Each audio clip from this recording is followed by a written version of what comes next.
বছরের প্রথম দিনে বেরিয়ে পড়েছি গুরুবাড়ি। এটা হলো ডুমুর লোকালে চুটি ব্রজনাথ নিকেতন। প্রেরণা জন্ম নেয়, সেই স্থিতি হলো জ্ঞাত পরিস্থিতি। আমি বাণী সেন, ঘুরে আসি কাছে দূরে। বাণী সেন আমার চ্যানেল। ভিডিও শুরু করলাম। পুরো ভিডিওটা দেখতে গেলে আমার চ্যানেলটা দেখতে হবে। নমস্কার, হ্যাপি নিউ ইয়ার। আজকে বছরের প্রথম দিনে বেরিয়ে পড়েছি গুরুবাড়ি। এটা হলো ডুমুরদহ স্টেশন। এখান থেকে হেঁটে মিনিট 10 লাগবে ওঙ্কারনাথ দেবের বাড়ি। ওখান থেকে আরও কিছু ঘোরার ইচ্ছা আছে। উত্তম আশ্রম যাব, রামাশ্রম যাব। চলুন দিনটা শুরু করি। সবাই ভালো থাকবেন, নমস্কার নেবেন, পুরো ভিডিওটা দেখবেন, স্কিপ করবেন না। ভালো লাগলে একটা লাইক, শেয়ার ও সাবস্ক্রাইব করবেন। এখন রাখি, যাই আস্তে আস্তে। জয় গুরু। যেদিকে নামলাম নবদ্বীপের দিকে মুখ করে, পিছন দিকে হেঁটে ওই দূরে লেভেল ক্রসিং আছে। লেভেল ক্রসিং দিয়ে বাঁ দিকে গিয়ে ডান দিকে যেতে হবে। কাটোয়া লোকালে 3 নম্বর প্ল্যাটফর্ম শেষ করে বাঁ দিকে বেঁকলাম। এই যে লেভেল ক্রসিং। স্টেশন রোড থেকে ডান দিকে বেঁকে এই গলিতে ঢুকলাম। এখান থেকে মিনিট 10 পথ ওঙ্কারনাথ দেবের বাসগৃহ।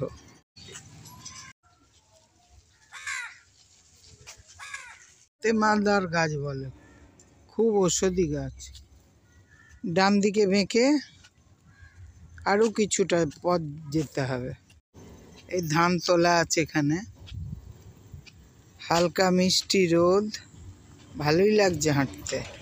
ডান দিকে বেঁকে গেছে, পরপর ডান দিকেই বেঁকতে হবে। চুটি ব্রজনাথ নিকেতন, গুরুধাম শ্রী ওঙ্কারনাথের বাড়ি, বাসগৃহ।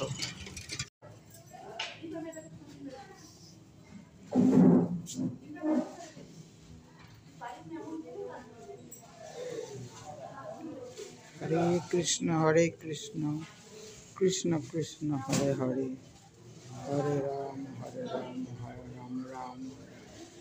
এই গুরুদেব আর এই কমলা মা ওনার স্ত্রী।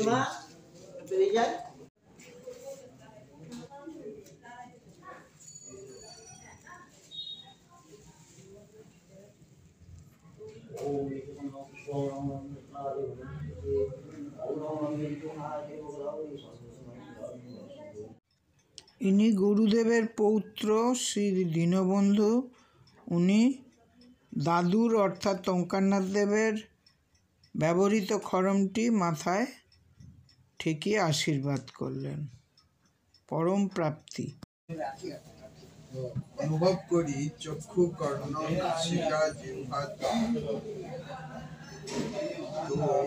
এই অনুভূত যে জিনিসগুলো, অবজার্ভ যে ফ্যাক্টস গুলো, বাবা এইখানটা ছেড়ে দিয়ে বসতে হবে।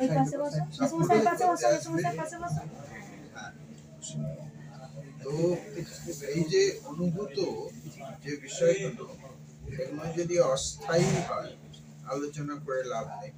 যেমন ট্রেনে বসে আছো, গাছপালাগুলো সরে যাচ্ছে, তো অবজার্ভ ফ্যাক্টস আর আনস্টেবল, অস্থায়ী। এবার এগুলো যদি স্থায়ী হয়, যেমন আমার কাছে বসে আছো, আমার সারাউন্ডিং দেখছো, তো অনুভূত বিষয়গুলো স্থায়ী এবং ভেতরে প্রবেশ করলো, প্রসেসিং হলো, ক্রিয়া প্রক্রিয়া। যখন প্রসেসিং কমপ্লিট হলো, তখন সেটাকে বলা হয় উপলব্ধি, দ্য স্টেট অফ রিয়েলাইজেশন। ঠিক আছে?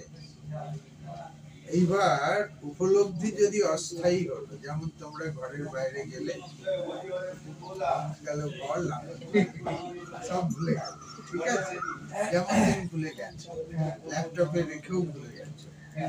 তো উপলব্ধি যদি অস্থায়ী হয়, আলোচনা করে লাভ নেই। উপলব্ধি যদি স্থায়ী হলো বেশ কিছু দিনের জন্য, 2 দিন, 10 দিন, 1 মাস যদি স্থায়ী হলো এবং তা হতে নিরন্তর কর্ম প্রেরণা যদি জন্ম নিতে থাকে, সেই পরিস্থিতি হলো জ্ঞান পরিস্থিতি। আর আমরা মানে বিশ্বব্যাপী বলি the state of permanent realization, from which there is a continuous emergence of functional inspiration, is called the state of knowledge.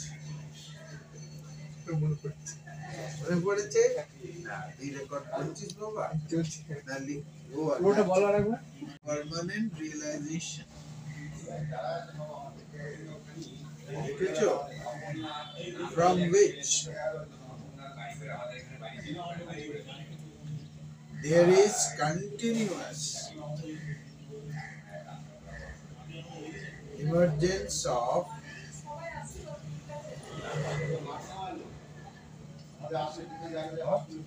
functional inspirations. Functional inspirations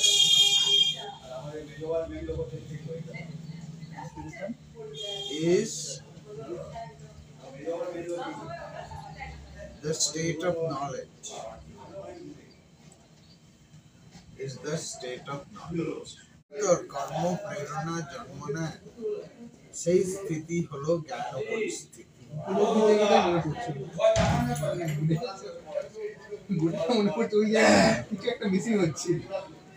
These are so technical. आप क्यों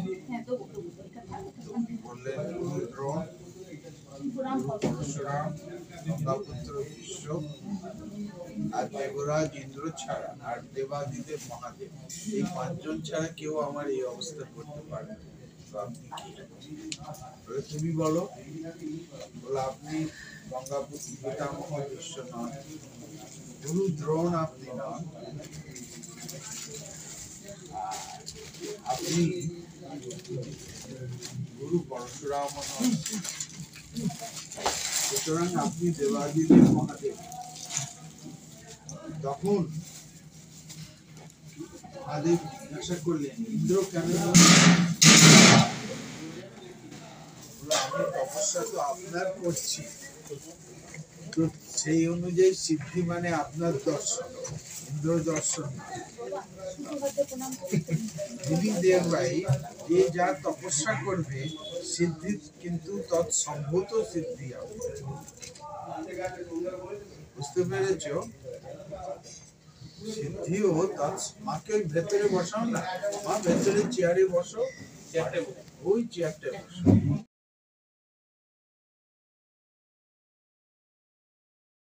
তখন আমি কোথায় এসব তো শুনেছি, মুখে মুখে শুনে, বই পড়ে, দাদুর ভাষণে শুনে, এরকম সব শুনে শুনে শিখেছি। ব্রজনাথ নিকেতন থেকে বেরিয়ে রামাশ্রমের পথে।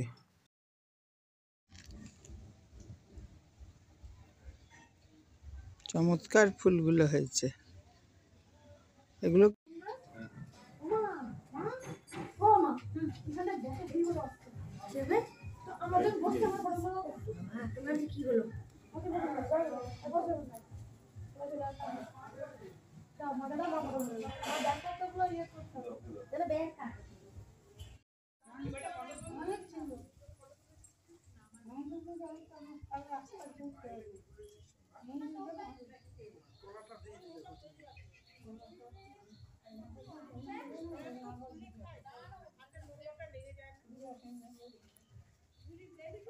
তোমার কলাটা লাগছে? কলাটা লাগছে? ঘুরে আগে দিতে।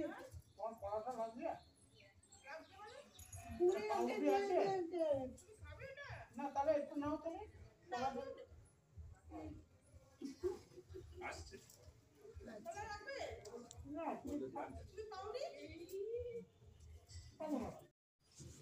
বেরিয়ে পড়লাম রামাশ্রম থেকে। জয় গুরুদেব। ভিডিওটা এখানেই শেষ করছি। আপনাদের নিশ্চয়ই ভালো লেগেছে। আমার পাশে থাকবেন, একটা লাইক শেয়ার সাবস্ক্রাইব করবেন, বেলটা বাজিয়ে দেবেন। সবাই ভালো থাকবেন, নমস্কার।